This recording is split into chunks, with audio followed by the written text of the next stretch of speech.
everyone, it's Allie Palmgren, the Assistant Director of the Weston Public Library, and I'm here to talk Tennyson today. Can we talk Tennyson? It's National Poetry Month because it's April, so we're highlighting some of our favorite poets and some ones that we think you should know about. So today, we've got a big one. We have Alfred Tennyson. And Alfred Tennyson is somebody that you might be quite familiar with, in fact, and you may not know it. He's a famous British poet, and let me show you our friend Tennyson here. There we are, good old Tennyson. Sorry, my book is quite old, so it's falling apart a little bit. But this is Alfred Tennyson. He was the poet laureate for part of Queen Victoria's reign. And he was a very well-known and well-received British poet of his time. He's still very well-respected today.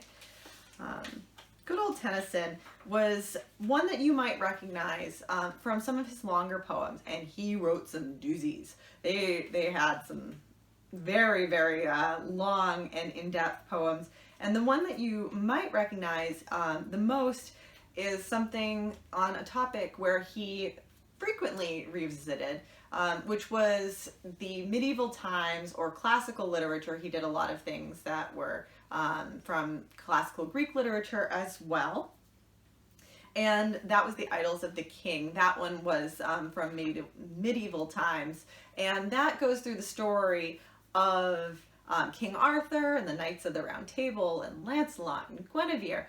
Wonderful poem, really long, well, many poems, quite long, so definitely something you should revisit. We're not going to read it today because I would be here for a while, but really it's a beautiful way to tell those familiar stories again. He did write a lot about other things like nature as well.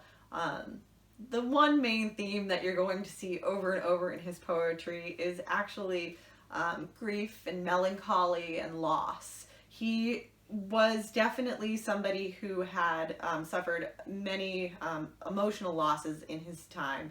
So he did use his poetry as an outlet for that. He is definitely a bit of a downer in that regard. T.S. Eliot, another famous British poet of the day, did call him the saddest among all English poets. And I really hate to admit that it's probably true. He definitely wrote many poems that I would not call happy and lively, but they did help get him through periods in his life that were very sad. And that can be great and helpful for modern audiences as well, because you don't feel so alone when you know somebody else has gone through what you're going through. So if you're ever in a position where you need a little something to feel like you're not so alone in perhaps some grief, Tennyson might be a good one for you. But we're not going to go with one of his sad poems today. Instead, we're going to go on with one of his nature poems. And the reason why I chose this poem, it's one of his shorter ones, that's for sure, but that wasn't the reason, is because he uses a technique that a lot of poets use called alliteration. And I wanted to show you what alliteration is because it really is something that has great effect. And what alliteration is it's the repetition of similar sounds at the beginning of words, and it helps to drive home an effect, and it makes the poem flow nicely. And you'll know it when I read it, and we'll go over what it is, but it really is something that you'll see often in poetry. So listen for the alliteration. I'll give you a hint. We're going to hear some hard C's and some H's as well. So let's get started. The eagle. He clasped the crag with hooked hands, close to the sun in lonely lands. Ringed with the azure world he stands. The wrinkled sea beneath him crawls. He watches from his mountain walls, and like a thunderbolt he falls. So that's the eagle. Did you hear the alliteration? He clasped the crag, so hard C's there, with hooked hands.